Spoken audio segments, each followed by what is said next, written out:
हरिहंत सिद्ध सूरी उपाध्याय साधु सर्व अर्थ के प्रकाशी मांगलिक उपकारी है। तिन्ह को स्वरूप जान रागते भई जो भक्ति आए को नवाए स्तुति को उचारिए।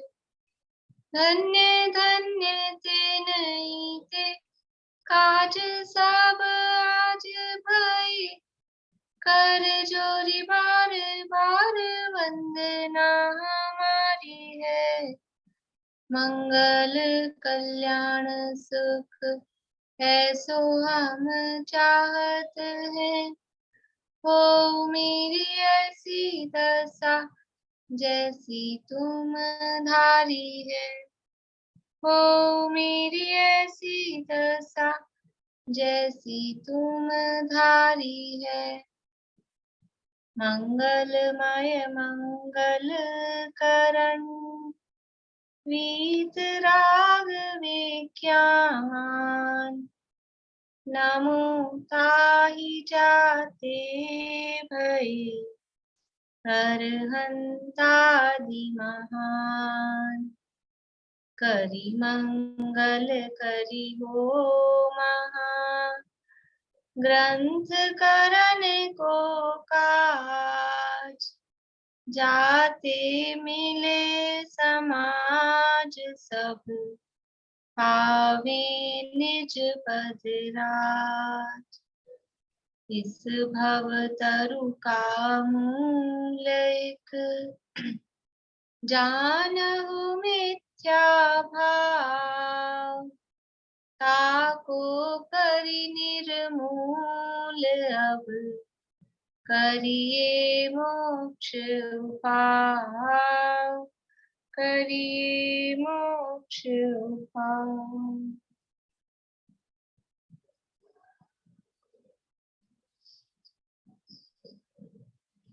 आज करने हैं क्वेश्चन आंसर्स। चलिए कर लेते हैं।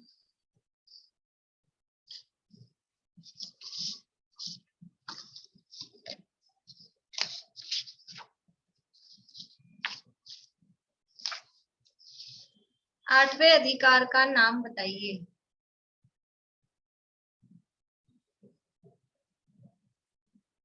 बोलिए रेणु जी। उपदेश का स्वरूप। उपदेश का स्वरूप। आठवें अधिकार के प्रारंभ में क्या विशेष बात है?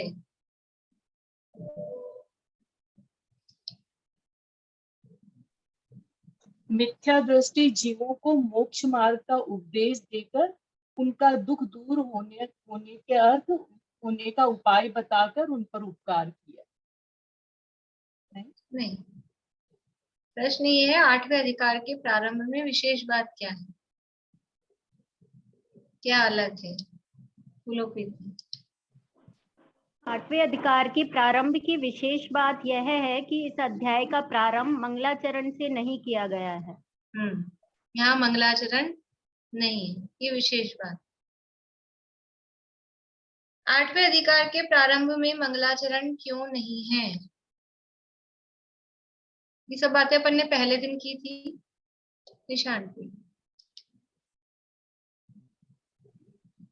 आठवें अधिकार के प्रारंभ में मंगलाचरण इसलिए नहीं है क्योंकि यह आठवां अधिकार सातवें अधिकार का ही एक्सटेंशन अर्थात आगे लिखा गया है, उसी को बढ़ा के लिखा गया है।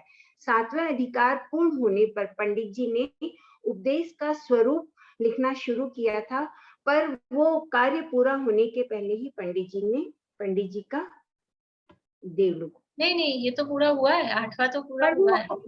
उन्होंने इसका वो जब तक शीर्षक नहीं दिया था ना, हाँ, मतलब वो उसको दोबारा से देख नहीं पाए कि वो अगर उसमें कुछ कर रिवीजन करके कि प्रूफ रीडिंग करके इसका शीर्षक नहीं दे पाए थे, इसलिए रह गया ये कार्य। बोलो प्रीति, क्या कह रही है?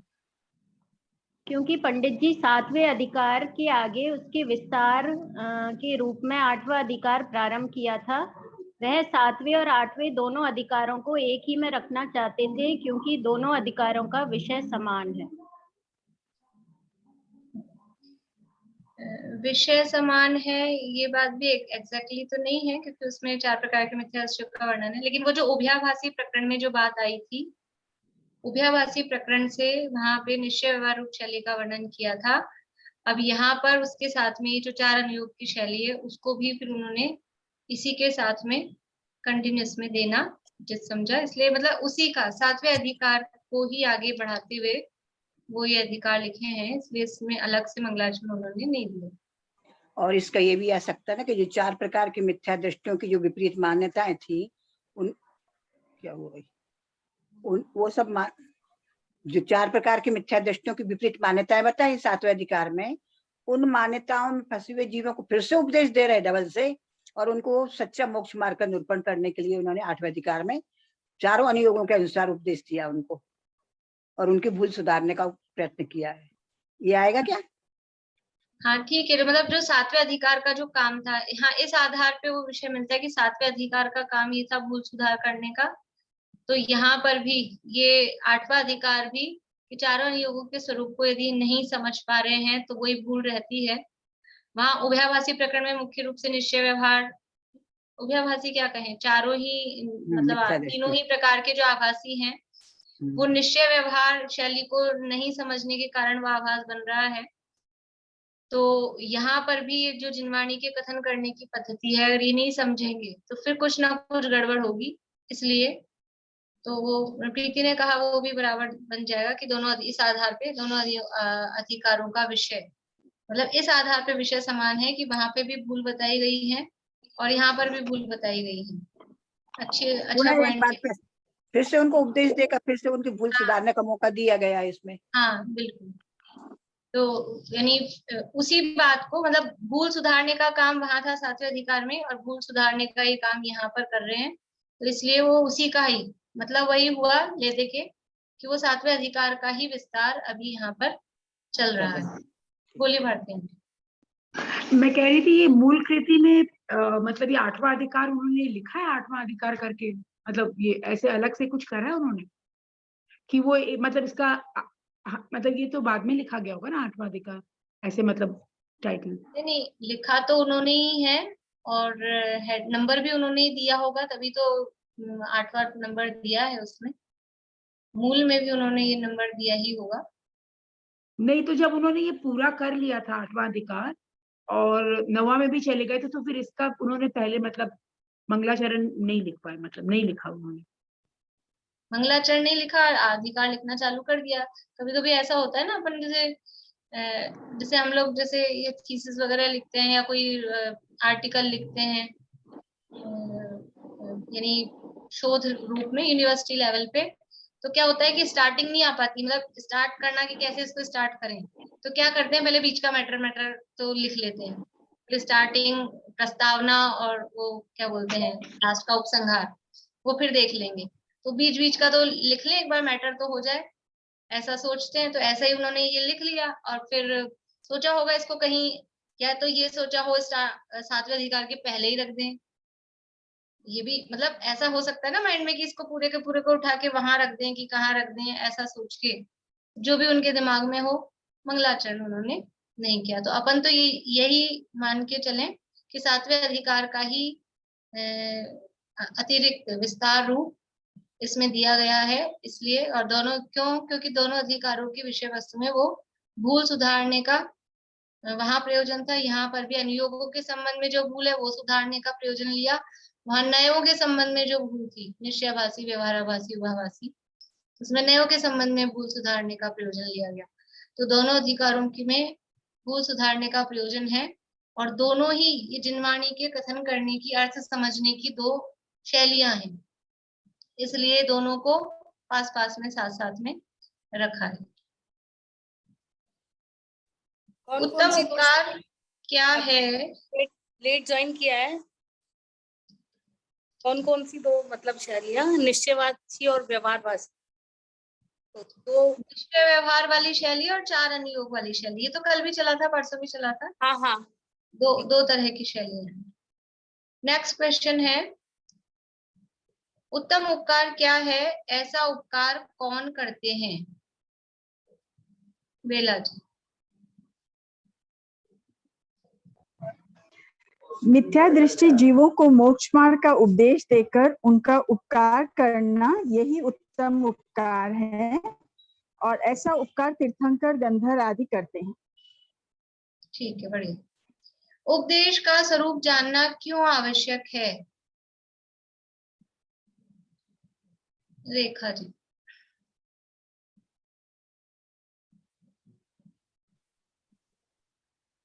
उपदेश का स्वरूप जानना इसलिए आवश्यक है क्योंकि उपदेश को यथावत न पहचाने तो अन्यथा मानकर विपरीत प्रवर्तन करें। इसलिए उपदेश का स्वरूप जानना जरूरी है। इसलिए उपदेश का स्वरूप जानना जरूरी। पूरे कर लें क्या? पूरे देख लिया आप लोगों ने? बोलिए प्रमिला जी। इसमें ऐसा भी बोल सकते हैं कि उपदेश अनुयोग और नयोग की भाषा में दिया गया, अगर हम उसे नहीं समझेंगे तो उपदेश का स्वरूप नहीं समझेंगे।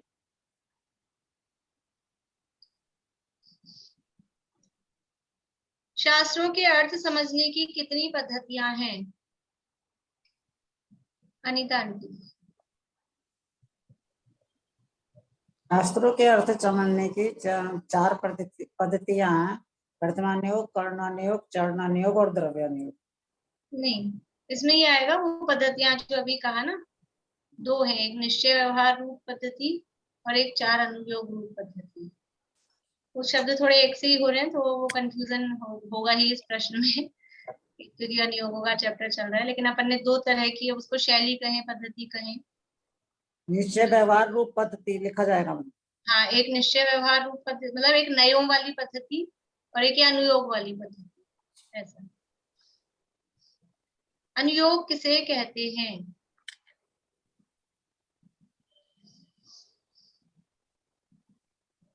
कथन करने की पद्धति। शास्त्रों के कथन करने की प्रवृत्ति को अनुयोग कहते हैं। प्रवृत्ति नहीं, पद्धति।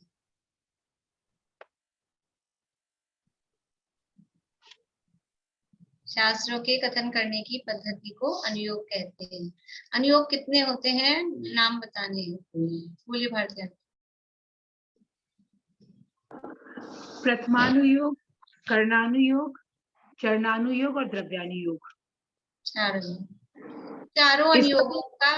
हाँ, इसका कोई वो तो नहीं है ना सिस्टम, कोई भी बोल सकते हैं। वो जो श्लोक है ना रत्नगर्भ शावकाचार, उसके आधार पे फिर प्रथमम कर्णम चरणम द्रव्यम, यानी प्रथमानुयोग, कर्णानुयोग, चरणानुयोग और द्रव्यानुयोग, ऐसा क्रम।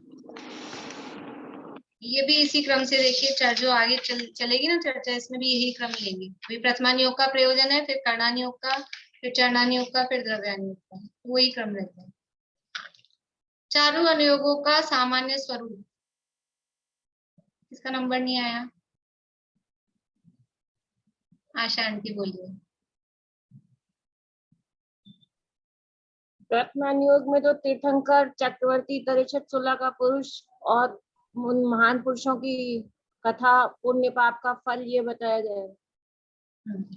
कर्णानुयोग में कर्म परिणाम, जीवों के परिणाम, कर्मों की वो और कर्मों की फल और गणित आदि और त्रिलोक संबंधी चीजें, ये उनका वर्णन किया गया। चरणानुयोग में गृहस्थ श्रावक धर्म और मुनि धर्म के आचरण का वर्णन किया गया। और द्रव्यानुयोग में सात तत्व, छह द्रव्य और 9 पदार्थ और 85 इन चीजों का वर्णन किया गया। हाँ, स्वपरवेद विज्ञान आदि का। स्वपरवेद विज्ञान का। बढ़िया। ये चारों अनुयोगों का सामान्य स्वरूप। अब है बोलो। सेकंड का आंसर फिर से बोलूं, मंगलाचरण क्यों नहीं किया है? अभी लिखा है, मैंने लिखा नहीं था इसको। बोलो। 7वें अधिकार के अतिरिक्त विस्तार स्वरूप ही 8वां अधिकार है, क्योंकि दोनों अधिकारों में भूल सुधारने का अभिप्राय है। 7वें अधिकार में न्याय संबंधी भूल सुधारने का प्रयत्न किया है, तो 8वें अधिकार में अनुयोग संबंधी भूल सुधारने का प्रयत्न किया है। अतः दोनों ही अधिकार शास्त्रों के उपदेश को यथावत समझने के लिए आवश्यक पद्धतियों को बताते हैं। इसलिए ये 8वां अधिकार यानी उसी के विस्तार रूप होने से अलग से मंगलाचरण उसमें नहीं किया। इसमें ये 8वें अधिकार के प्रारंभ में क्या विशेषता है, इसका क्या आंसर है? मंगलाचरण नहीं है, ये विशेषता है कि उसमें मंगलाचरण नहीं है। बोलिए रेणु। मैं जो उत्तम उपकार का ऐसा उपकार कौन करते हैं, उसमें थोड़ा सा मैं हल्का सा एक सेंटेंस और बढ़ाई थी कि ये तो है ही है ना, मिथ्या दृष्टि जीवों को मोक्ष मार्ग का उपदेश देकर उनका उपकार करना यही उत्तम उपकार है। पुण्य पाप से पार निज आत्मा का धर्म बता देना, निज आत्मा के उद्धार का रास्ता बता देना, यही उत्तम उपकार है। ये ठीक है क्या लाइन? ठीक है, ठीक। बोलिए प्रमिला। इसमें ये बोल सकते हैं कि उनके आचरण और शांत मुद्रा भी हमें उपदेश देते हैं, खाली उपदेश वाणी से नहीं है। हाँ वो मतलब वो एक्स्ट्रा बात है, मेन आंसर तो यही गया है, पर लिख सकते हैं ये भी। एक क्वेश्चन पूछ लूं क्या? हाँ बोलिए आशा। ये मेरे पास अभी बुक आई है एक्चुअल में, तो मैं ये 7वां अधिकार पढ़ने की कोशिश कर रही हूँ अपने आप से। तो ये एक 226 पेज पे ये आया है, इसमें जीव अजीव तत्व का अन्यथा रूप में। वहाँ इस असमान जाति पर्याय में जीव पुद्गल के परस्पर निमित्त में अनेक क्रियाएं होती है, उन्हें दोनों द्रव्यों के मिलाप से उत्पन्न हुई जानता है। यह जीव की क्रिया है, इसका पुद्गल निमित्त है, ये पुद्गल की क्रिया है, उसका जीव निमित्त है। ऐसा भिन्न भिन्न भाव भाषित नहीं होता। ये बात नहीं समझ में आई। हाँ, का उदाहरण कि ये जीव की क्रिया है, पुद्गल यानी ऐसी कोई क्रिया है कि जिसका मतलब जो क्रिया हो रही है उसमें क्रिया तो जीव की है, पुद्गल उसमें निमित्त हो रहा है। हाँ। क्रिया तो पुद्गल की है, जीव उसमें निमित्त हो रहा है। हाँ, कौन बताएंगे हाँ। उदाहरण?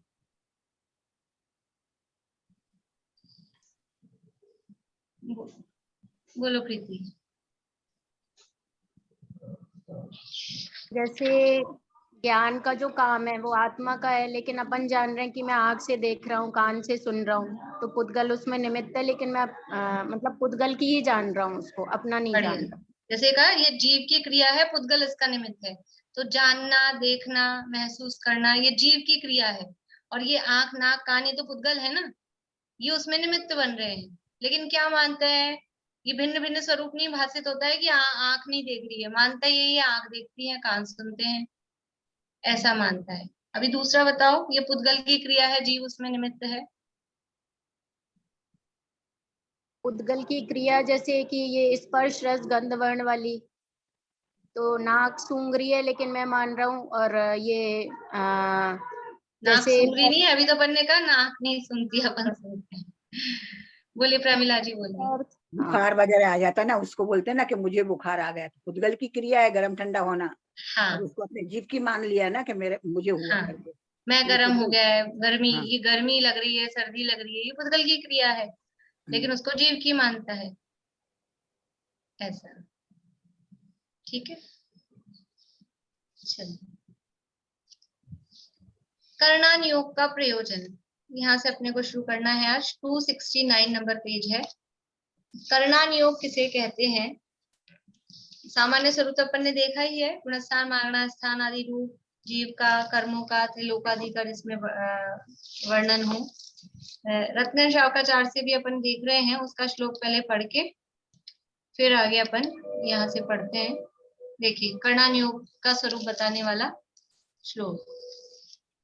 लोकालोक विभक्ते युग परिवृत्तिश्चतुर्गतीनां च आदर्शमिव तथा मति प्रवेति कर्णानुयोगं च। लोकालोक विभक्ते, लोकालोक का विभाग, और युग परिवृत्ते, युग का परिवर्तन, युग का परिवर्तन मतलब काल परिवर्तन, युग परिवर्तन। युग किसे कहते हैं? युग किसे कहते हैं? युग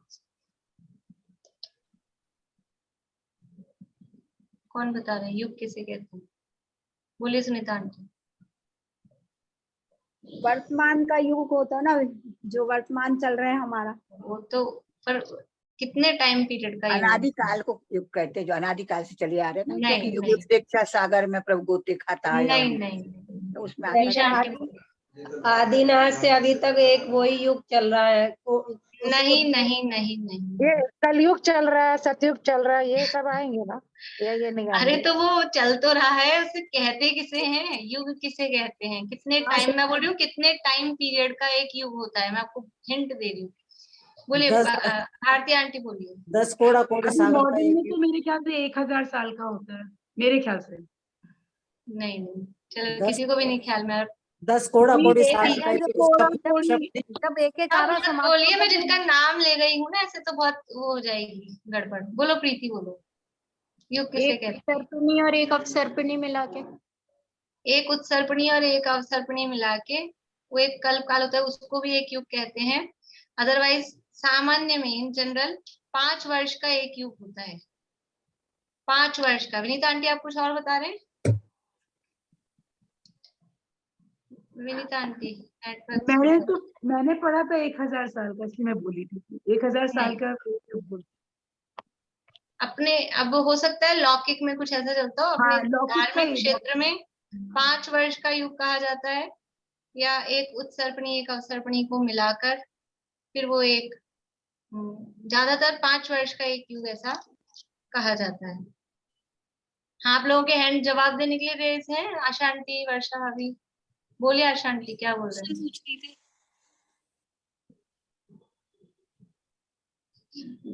मोक्ष मार्ग प्रकाश क्या दिखा रहे हैं आप? मोक्ष मार्ग प्रकाशक, आप बोलिए तो सही अनम्यूट करके। अनम्यूट ही है। हाँ आप बोलिए। ये वाली बुक है मेरे पास, आप कौन सी से पढ़ा रहे हैं? ये एक्चुअल में प्रवचन है शायद गुरुदेव के, या नहीं, ये कहाँ से छपी हुई है?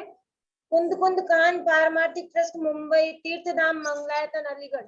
अच्छा, ये हाँ, वो पेज नंबर अलग होंगे। ये अभी नई छपी है मंगलायतन से, अंतर नहीं है, मैटर अंदर वही है। मैटर वही है, पेज नंबर में थोड़ा बहुत एक आध पेज आगे पीछे हो सकता है। नहीं, पेज नंबर भी वो, ये दोहा नहीं है इसमें, ये वाला नहीं, ये तो मैंने रत्नगंज शावकाचार्य से बोला है। वर्षा भाभी आप क्या पूछ रहे हैं? मैं पूछ रही थी, जैसे वो एक पहला आ रहा होता है, दूसरा आ रहा होता है, उनको युग नहीं कहते? पहला खत्म होता है जब दूसरा नहीं, शुरू होता उसको है। युग नहीं बोलते, उसको युग नहीं बोलते। चलिए, तो युग परिवृत्ते, युगों का जो मतलब काल का जो परिवर्तन है वो, और चतुर्गति नाम च, और 4 गतियों का जो बंटवारा है, या 4 गतियों का जो परिभ्रमण है, जीव जिसमें परिभ्रमण करता है, वो इसको बताने के लिए आदर्शम एवं, आदर्श किसे कहते हैं? आदर्श, आदर्श शब्द का अर्थ हमें मालूम है? हमारे आदर्श कौन है? हम आदर्श शब्द का वही अर्थ समझते हैं कि अशरीरी सिद्ध भगवान, आदर्श तुम ही मेरे, मतलब जो हम बनना चाहते हैं वो हमारे आदर्श। यहाँ आदर्श शब्द का क्या अर्थ है? आदर्श शब्द का अर्थ है दर्पण। दर्पण आदर्श होता है। दर्पण में कौन दिखता है? दर्पण में कौन दिखता है? ये आदर्श कौन है हमारा? ये दर्पण आदर्श है, वही दिखता है। अपना स्वरूप, वास्तव में अपना स्वरूप ही अपने लिए आदर्श है, वही बनने योग्य, यानी हम क्या बनना चाहते हैं, तो हम उस अपने स्वरूप में स्थित हो जाएं, वही तो हम बनना चाहते हैं, इसलिए दर्पण वो आदर्श है। तो आदर्श में यानी दर्पण के समान। लोकालोक का विभाजन, युग का परिवर्तन और 4 गतियों का परिभ्रमण दिखाने के लिए जो आदर्श के समान है, ठीक है। तथा मति अवैति करणान योगम च, और इसको दिखाने के लिए अवैति यानी जानता है कौन? करणान योग, ये सब जानने वाला कौन है? तथा मति जैसा है वैसा का वैसा, उसको जानने वाला वो करणान योग कहलाता है। यानी सम्यक ज्ञान करणान योग को जानता है। करणान योग कैसा है? लोक अलोक के विभाग को, उत्सर्पणी के 6 काल, अवसर्पणी के 6 काल, ये हुआ युग। इसके परिवर्तन को और 4 गतियों के परिभ्रमण को दर्पण के समान दिखाने वाला है। ऐसा ये करणान योग का स्वरूप है। अब इस कर्णान योग का क्या प्रयोजन है वो हम यहाँ से मोक्षा प्रकाशक में से देखेंगे। कर्णान योग का प्रयोजन पेज नंबर है 269 नंबर का पेज है। तथा कर्णान योग में आशा आंटी आपको मिल गया? आ गया शांति। चलिए बोलिए भारती आंटी। मिल गया हाँ ये बोलिए भारती। मैं फिर से बोल रही हूँ, लेकिन ये वो नहीं है हनुमान चालीसा में युग सहस्त्र जोजन को भानु। अरे हमने हनुमान चालीसा कभी नहीं पढ़ा। मैंने तो इसलिए पढ़ा है, नहीं मालूम। मैंने पढ़ा है उसमें सूरज का दूरी बताया ना, युग सहस्त्र जोजन को भानु, तो उसमें युग का वही वो मैं हो आपको सकता बता। है उसका अर्थ, ठीक है दुनिया में 1000 भी चलता होगा। हमने तो यहाँ जिनवाणी में भी जैसे यहाँ दिया ना युग का अर्थ अवसर्पणी और उत्सर्पणी, तो उसको युग कहते हैं। और जनरल में अपन जब वैसे काल की गणना देखेंगे जिनवाणी में कि यानी मतलब 60 मिनट का एक घंटा होता है। फिर ऐसे करते करते आगे बढ़ते ना कि 30 दिन का एक महीना, फिर 2 महीने का एक अयन, इस तरह से आगे बढ़ते हैं तो 5 वर्ष का एक युग, उसमें भी इस तरह से बताते हैं। और यहाँ पर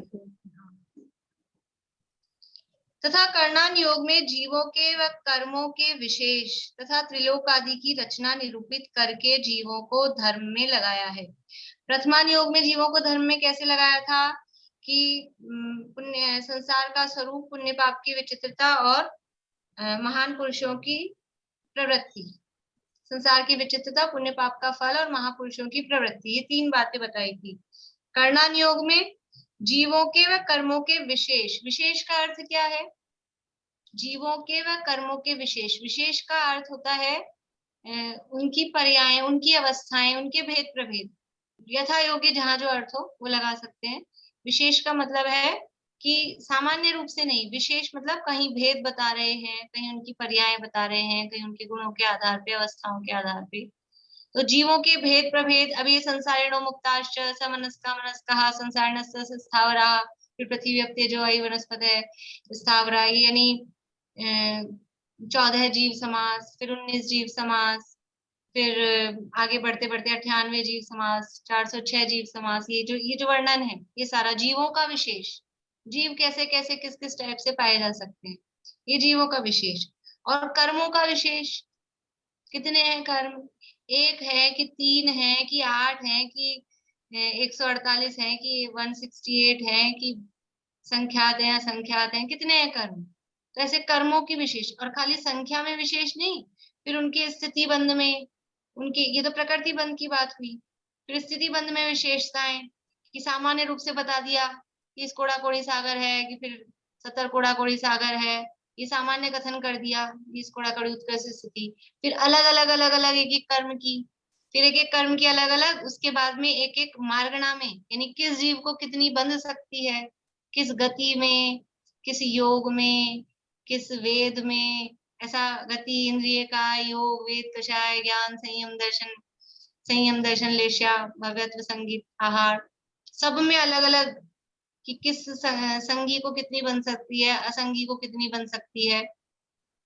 अलग अलग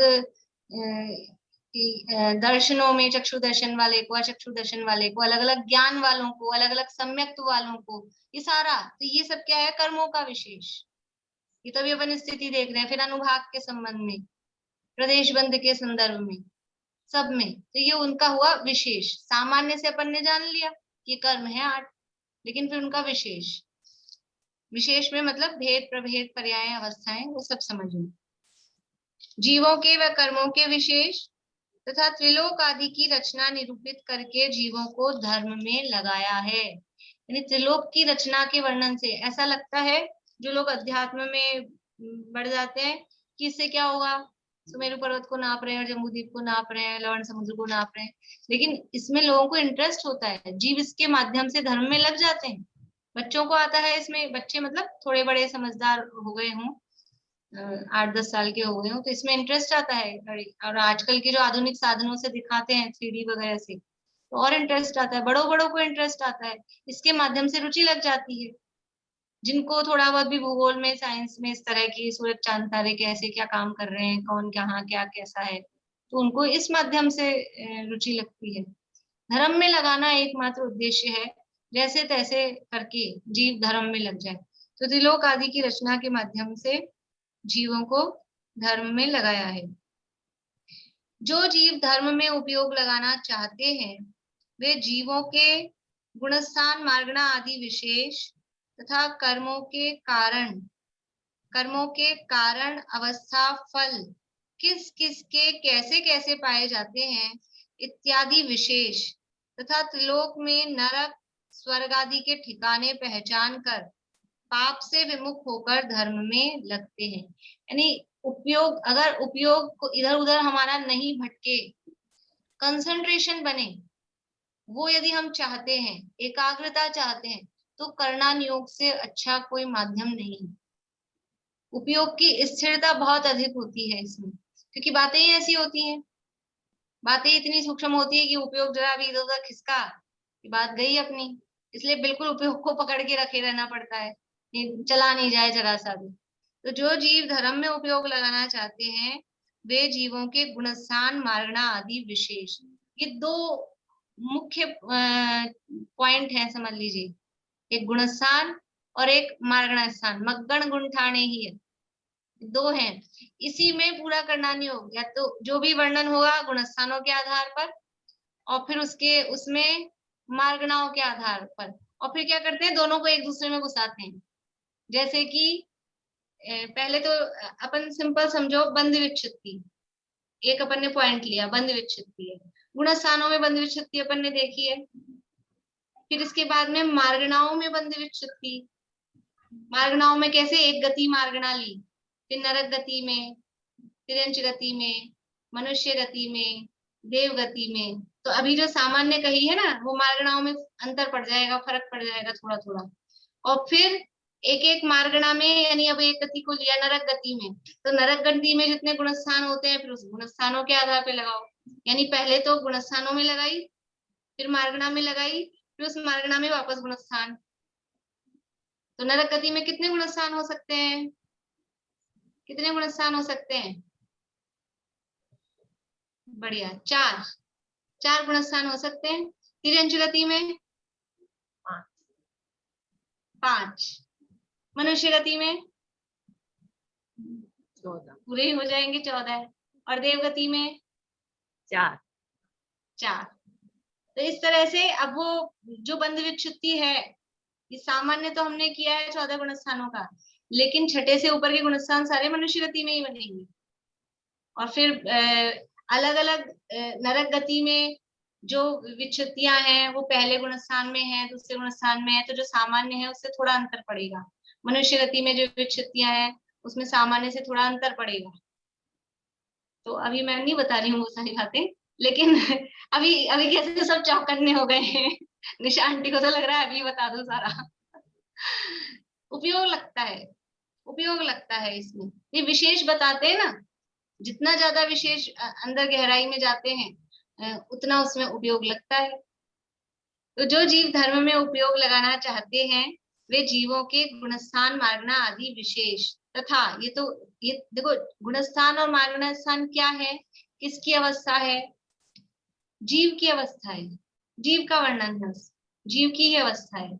और फिर कर्मों की, इधर अब चलो 8वें अध्याय की तरफ, तो वो प्रकृति बंध, स्थिति बंध, अनुभाग बंध, प्रदेश बंध, उस आधार पे इतनी डिटेल है इसमें भी। कर्मकांड पूरा गोमटसार जी कर्मकांड है, वो कर्मकांड भी महाबंध का सार है। केवल जो गोमटसार जी कर्मकांड है 900 प्लस गाथाएं हैं, उसमें 9 अधिकार हैं, एग्जैक्ट तो मेरे को संख्या ध्यान नहीं, 975 या ऐसे कुछ उसमें गाथाएं हैं। और वो क्या है, जो षटखंडागम का छठा खंड है महाबंध, उसका सार है। तो वो महाबंध कितना महान होगा, उसमें क्या क्या वर्णन होगा, किस तरह से, इस तरह से आचार्यों ने, यानी जो है वर्णन, इतनी इतनी बारीक गहरी सूक्ष्म बातें हैं, केवल ज्ञान से बराबर चली आई है। और आचार्यों के ज्ञान में ये तो अंगों का ये ज्ञान था, वो उन्होंने वहां पर लिपिबद्ध किया है। और उसमें जब उपयोग लगाते हैं तो वो बहुत उपयोग उसमें लगता है, सूक्ष्म होता है, इधर उधर भटकता नहीं, दूसरी बात विचार में ही नहीं आएगी। दूसरी बातें कौन क्या बोल रहा है, किसने क्या कहा, किसने मुझे पूछा नहीं पूछा, क्या किया, वो दिमाग में जब इसमें उपयोग लगा हुआ है ध्यान में ही नहीं आती दूसरी बातें। इसलिए जो जीव धर्म में उपयोग लगाना चाहते हैं वे जीवों के गुणस्थान मागना आदि विशेष तथा कर्मों के कारण अवस्था फल, कर्मों के कारण क्या है तो ये उसके आश्रव के कारण हुए। फिर कर्मों की अवस्थाएं, कर्मों की अवस्था मतलब अवस्था कौन सी होंगी, बंध, सत्ता, उदय, उदीर्णा, उत्कर्षण, अपकर्षण, संक्रमण, निधत्ती, निकाचित। पारुल को लिखना है। 10 अवस्थाएं हैं कर्मों की, बंध, सत्ता, उदय, उदीर्णा,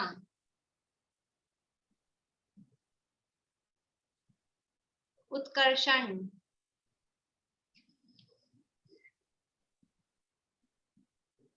अपकर्षण,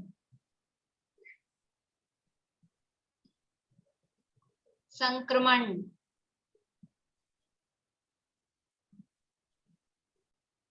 उपशांत,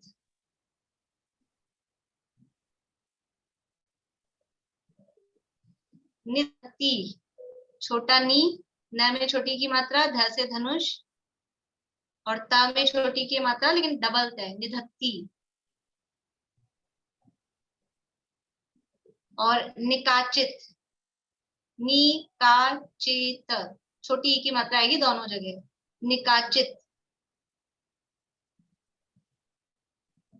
ये कर्मों की अवस्थाएं हैं। तो कर्मों के कारण क्या है, कर्मों की अवस्था क्या है, फिर कर्मों के फल, कैसे कैसे कर्मों के कैसे कैसे फल हैं, वो कर्मों के फल ये किस किस के कैसे कैसे पाए जाते हैं। अब इन दोनों को मिक्स करो, ये गुणस्थान मागना स्थान जीव की अवस्थाएं और फिर ये जो कर्मों की अवस्थाएं हैं, कारण हैं, फल हैं। अभी इनको गुणस्थानों में किस गुणस्थान में कैसा फल है, कैसे कारण है, ये जो अपने है ना प्रत्यय, 5 प्रत्यय मतलब बंध के कारण, मिथ्या, रति, प्रमाद, कषाय और योग, इनको फिर इनको गुणस्थानों के आधार पे, फिर इनको मार्गणा स्थानों के आधार पे, कौन से गुणस्थान में कितने प्रत्यय, तो सामान्य रूप से थोड़ा अपन ने किया ही है, फिर इनको मार्गणाओं में। तो ऐसे बस यही एक्सरसाइज है उसमें, आपको मतलब थोड़ा सा टेस्ट बता रही हूँ उसका क्या बोलते हैं, ट्रेलर कर्मकांड में यही एक्सरसाइज है। इस तरह से बंध के कितने स्थान मतलब कितनी प्रकृतियों का बंध, जैसे मोहनीय कर्म की 28 प्रकृतियां हैं, तो 28 का बंध थोड़ा ना सबका एक साथ होता है। बंध योग की कितनी है, 28 में से बंध योग्य ही कितनी है,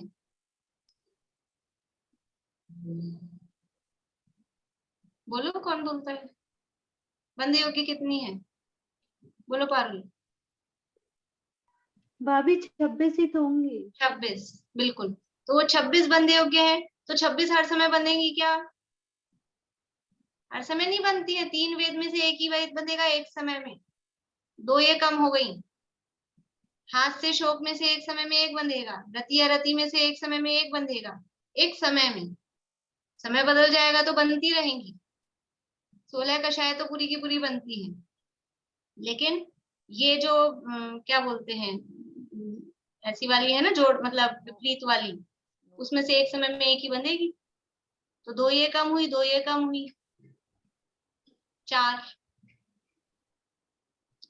और हाथ से रति अरति शोक भय तो बनती है, निरंतर बनती है, भय जुगुप्सा, सॉरी शोक भय नहीं, भय जुगुप्सा, और 3 ये वेद हुए इस तरह से। तो ऐसा ये 22 वाला एक स्थान हुआ, फिर किसी के कुछ कम हो गई है, मिथ्यात्व का अभाव हो गया है, फिर किसी के अनंतानुबंधी का अभाव हो गया है, तो कितनी वाली बन सकती है। फिर उसमें ऑप्शंस कि कभी भय बंधे कभी नहीं बंधे, कभी दोनों बंधे, इस तरह से उसमें अलग अलग ऑप्शंस बनते हैं। तो वो बस यही काम करते रहे, आचार्य भी यही काम करते रहे, और अपने को भी लगाओ इसमें उपयोग, किस जगह किस किस गुणस्थान में किस तरह से कितने बंद होंगे, क्या होगा, ऐसा। बोलिए भारती आंटी। 26 बंधेंगे कि 25? बंद योग्य तो 26 हाँ, है। नहीं वो वेद में एक बंधा तो 2 चला गया। नहीं, वो बंदी मतलब बंद योग्य का मतलब है 3 वेद में से तीनों वेद बंद योग्य, बंधने लायक तो है ना। अभी केवल ये देखा है 26 तो बंद योग्य, 2 तो बंद योग्य ही नहीं है ना, समय मिथ्यात्व और समय प्रकृति, वो तो बंधती ही नहीं है, इसलिए वो बंद योग्य तो 26 है। फिर एक समय में कितनी बंध सकती है किसी जीव को, तो उसमें से 2 वेद कम करेंगे, फिर कम करेंगे। बोलिए निशा आंटी, कुछ कह रहे हो? भय और जुगुप्सा निरंतर बनती रहती है क्या? भय जुगुप्सा मैं थोड़ी कंफ्यूज हो रही हूँ। निरंतर उदय यानी ध्रुव उदयी वाली है कि ध्रुव बंदी वाली है, वो थोड़ा मैं अभी कंफ्यूज हो रही हूँ, क्योंकि उसमें एक बार आपने बताया निरंतर बनती, निरंतर बंद होता है, उदय निरंतर नहीं होता है। निरंतर बंदी है, निरंतर उदय नहीं होता है। कभी भय का उदय है, कभी नहीं है, कभी जुगुप्सा का उदय है। उदय में निरंतर नहीं है, बंद में निरंतर है। तो कुछ प्रकृतियां ऐसी होती है, उसको बोलते हैं ध्रुव बंदी, वो बंधती रहती हैं जब तक कि उनकी विच्छित्ति न हो। अनादिकाल से लेके और अभी तक भी, जब तक बंध विच्छित्ति नहीं हो तब तक वो बनती रहती है। तो वो भय जुगुप्सा उन ध्रुव बंदी है। ज्ञाना वर्णादि है, वो बनती रहती है। बोलिए विनीता आंटी, अनम्यूट करिए।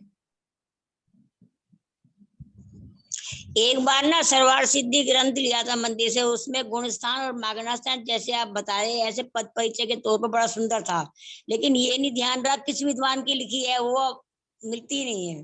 तो आपको पता सर्वार है? सिद्धि तो पूज्यपाद आचार्य की है ना? नहीं, दूसरी कोई होगी क्यों? इसमें मेरे पास पूज्यपाद वाली है, उसमें तो नहीं है इससे गुणस्थान मागनास्थान को बांटा हुआ। गुणस्थान और मागनास्थान के तौर पर बांटा हुआ था, बड़ी सुंदर लगी थी मुझे, कि जैसे चारों गतियों का पहले गति मागना लिया, तो चारों गति में कौन सर्वार कौन? सिद्धि तो वो वही है एक ही, और एक जयचंद जी छाबड़ा की वचनिका है, पर है तो मूल में सर्वार सिद्धि वही। जो भी करेंगे वो अनुवाद करेंगे तो एक ही तरह से छपी हुई है ज्ञानपीठ से। चलो देखूंगी दोबारा, कभी हाथ लगी थी, बहुत सुंदर थी, तो वो याद नहीं है मुझे तो। बोलिए पारुल। भाभी कर्म के कारण क्या होंगे? कर्मों के कारण जो 6वां अध्याय है ना, बंध के कारण। बंध के कारण, 8 कर्मों के तो कारण दिया, आश्रम के कारण, वो कारण है। और अवस्था अपन ने देख ली, 10 प्रकार की अवस्था है। और फिर फल, कर्मों का कैसा कैसा फल आ रहा है, तो अनुभाग के रूप में भी ले सकते हैं। और फिर किस कर्म का उदय, फल का मतलब है उदय कैसा आ रहा है, तो उसको उदय के रूप में। तो जो जीव धर्म में उपयोग लगाना चाहते हैं, वे जीवों के गुणस्थान मागना आदि विशेष तथा कर्मों के कारण अवस्था फल किस किस के कैसे कैसे पाए जाते हैं इत्यादि विशेष तथा त्रिलोक में नरक स्वर्ग आदि के ठिकाने पहचान कर पाप से विमुख होकर धर्म में लगते हैं। ये जीवों के, देखो, गुणस्थान मागना स्थान से, गुणस्थानों से जीवों की भूमिका का पता लगता है। मागना स्थान में भी कि कौन से जीव, यानी जीव कहाँ कहाँ कैसी कैसी अवस्थाओं में पाए जाते हैं।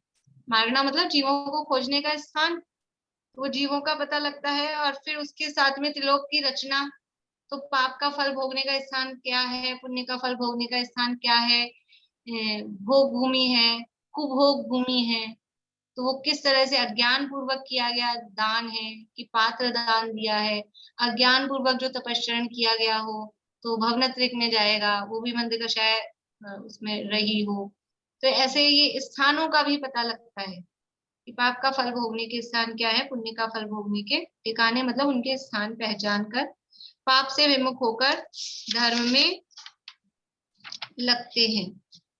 तथा ऐसे विचार में उपयोग रम जाए तब पाप प्रवृत्ति छूटकर स्वयं तत्काल धर्म उत्पन्न होता है। अब इन सब में उपयोग रम जाए और कहीं वहां विचार चला जाए और विचार पूर्वक वो निर्णय हो जाए, तो पाप प्रवृत्ति छूटकर स्वयं तत्काल धर्म उत्पन्न होता है। निश्चय धर्म उत्पन्न होता है, वो बात भी, और पाप प्रवृत्ति छूटी है तो व्यवहार धर्म मतलब पुण्य तो हो ही गया है, तो व्यवहार धर्म भी हो गया, और उसमें उपयोग रम के तत्व निर्णय तक पहुंच जाए तो निश्चय धर्म भी प्रकट हो जाता है। उस अभ्यास से तत्व ज्ञान की प्राप्ति शीघ्र होती है।